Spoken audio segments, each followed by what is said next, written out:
called his disciples and said to them, I tell you the truth, excuse me.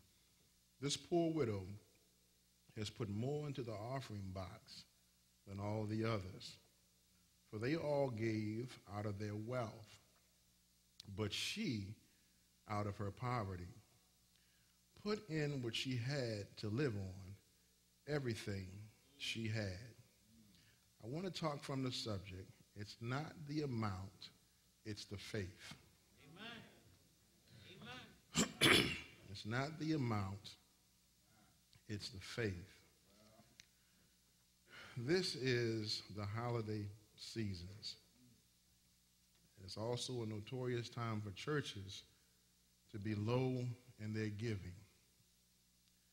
There is a battle between the church and Neiman Marcus, the church and Walmart, the church and Best Buy, the church and our wants.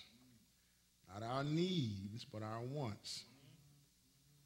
And here we have a situation where Jesus is observing the offering box as people are bringing in.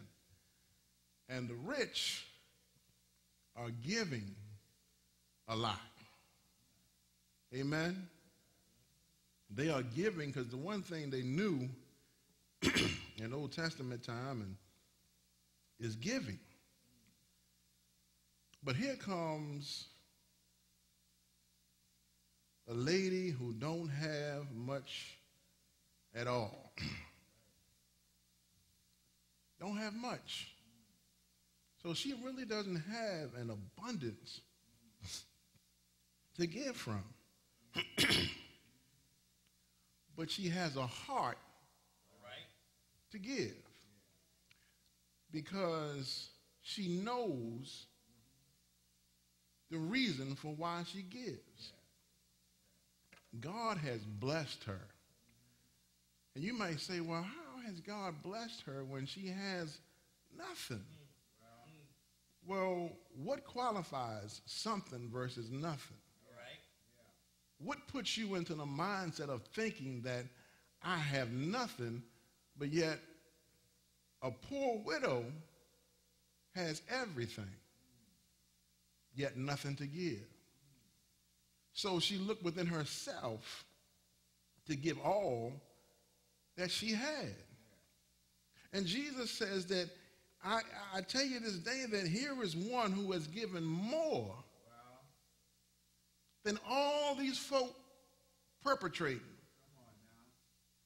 who are giving millions or hundreds or thousands or giving all the money that they can give, but what they're giving does not compare to how much I've blessed them. You follow?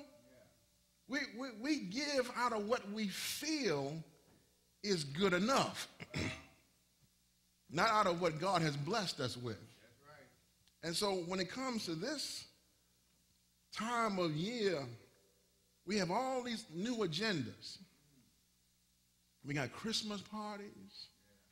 We got our gifts. We got the lights. And people, they throw lights up all around their houses and spend all kinds of electricity, all kind of power.